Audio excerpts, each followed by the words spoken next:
নমস্কার। সবাইকে আমার এই বাংলা ভাষা ও সাহিত্য চ্যানেলে স্বাগত জানাচ্ছি।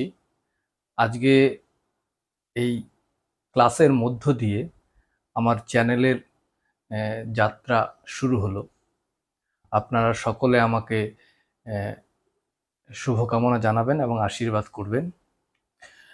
এতদিন আমি কলেজে বা স্কুলে বা অন্য কোথাও ক্লাসরুমে ক্লাস নিয়েছি, কিন্তু এই ডিজিটাল মাধ্যমে ইউটিউবে আমার এই প্রথম আজকে ক্লাসের সূত্রপাত।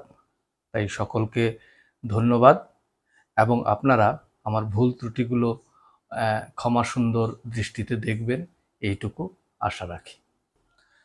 প্রথম ক্লাসে আমি আলোচনা করব একাদশ শ্রেণীতে পাঠ্য বিভূতিভূষণ বন্দ্যোপাধ্যায়ের লেখা অন্যতম একটি ছোট গল্প পুঁইমাচা। পুঁইমাচা গল্পে প্রবেশ করার আগে আমরা লেখক বিভূতিভূষণ বন্দ্যোপাধ্যায় সম্পর্কে কিছু তথ্য জেনে নেব। বিভূতিভূষণ বন্দ্যোপাধ্যায় জন্মগ্রহণ করেছিলেন 12ই সেপ্টেম্বর 1894 সালে। তার মৃত্যু হয়েছিল 1 নভেম্বর 1950 সালে। অর্থাৎ তিনি 56 বছর বেঁচে ছিলেন এবং 56 বছরের জীবনে তিনি 21 বছর ধরে সাহিত্য চর্চা করেছিলেন। তার জন্মস্থান তৎকালীন যে অবিভক্ত বাংলা, সেই বাংলার মুরাতিপুর গ্রামে, এখন উত্তর 24 পরগনা জেলায়, এবং তার মৃত্যু হয়েছিল ঘাটশিলায়, তৎকালীন বিহার, যা এখন ঝাড়খণ্ডে অবস্থিত। বিভূতিভূষণ বন্দ্যোপাধ্যায়ের উল্লেখযোগ্য যে সাহিত্য কীর্তিগুলো আমরা পাচ্ছি, প্রথমেই যার কথা বলতে হবে পথের পাঁচালী। যেই পথের পাঁচালীকে অবলম্বন করে সত্যজিৎ রায় পরবর্তীকালে সিনেমা তৈরি করেছিলেন। তার আরেকটি উপন্যাস হচ্ছে অপরাজিত। এছাড়াও ইছামতি, আরণ্যক, আদর্শ হিন্দু হোটেল ইত্যাদি।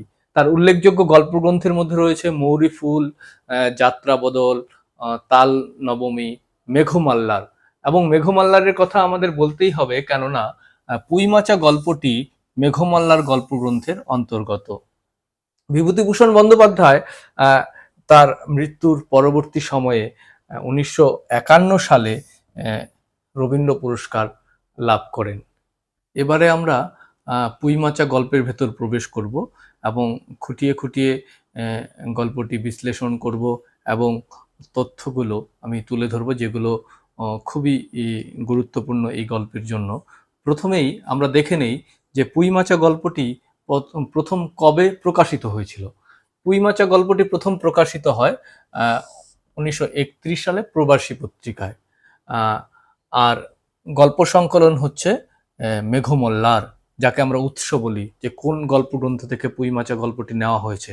যদি এরকম প্রশ্ন থাকে তাহলে আমাদের কিন্তু এই মেঘমল্লার যে অপশন সেটিকে নির্বাচন করতে হবে, এবং যদি থাকে যে প্রথম কবে প্রকাশিত হয়েছে, সেখানে কিন্তু 1931 সাল এবং প্রবাসী পত্রিকা, এই অপশনটাকে আমাদের নির্বাচন করতে হবে।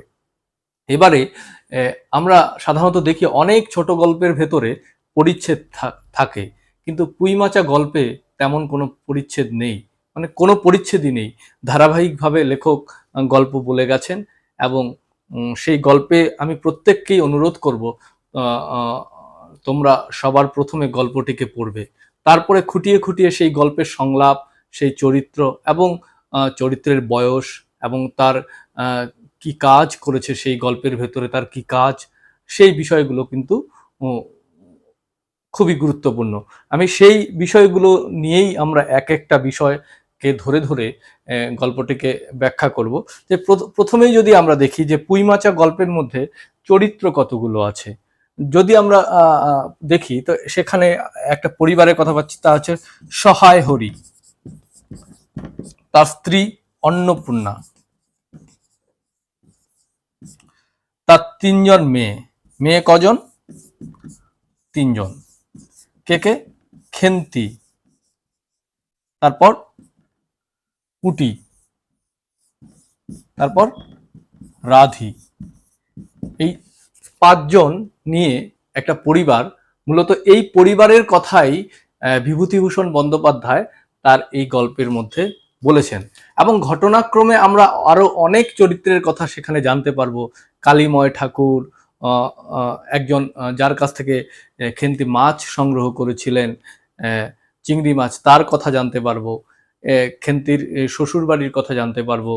কিন্তু এখানে লেখক মূলত এই 5 জন এবং তার মধ্যে থেকে যে কেন্দ্রীয় চরিত্র যে খেন্তি, তাকে কিন্তু আমরা এই গল্পের প্রধান চরিত্র হিসেবে ধরতে পারি।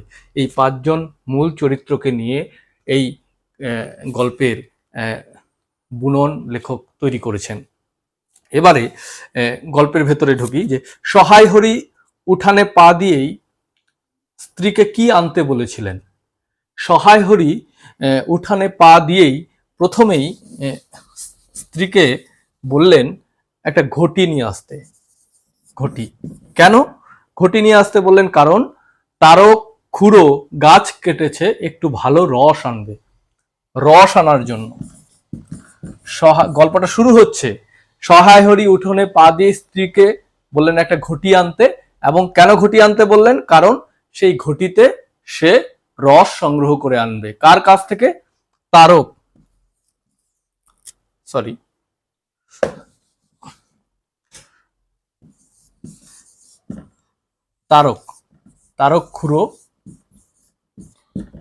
খুড়োর কাছ থেকে সহায় হরি রস সংগ্রহ করে আনবেন।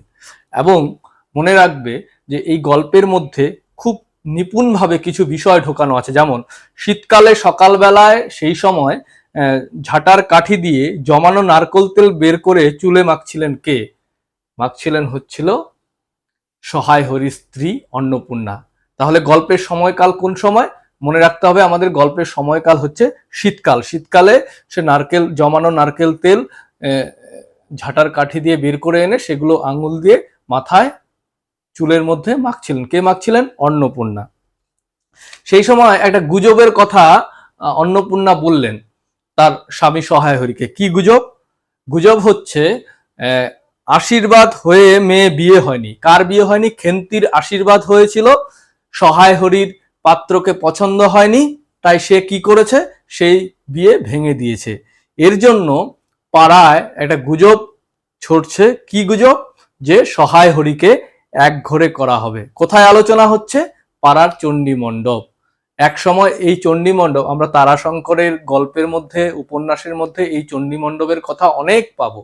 এক সময় আমাদের গ্রাম সমাজের একটা মূল জায়গা ছিল চণ্ডী মণ্ডপ, এবং এই চণ্ডী মণ্ডপ থেকে আমাদের গ্রাম সমাজ পরিচালিত হতো। তো এই গল্পের মধ্যেও আমরা সেই চণ্ডী মণ্ডপের কথা পাচ্ছি। আরেকটা বিষয়, এই গল্পের মধ্যে খেন্তির বয়স নিয়ে আমাদের একটু সমস্যা রয়েছে।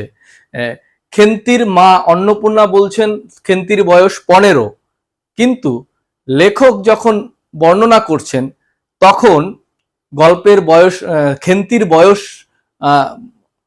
উল্লেখ করছেন 14-15।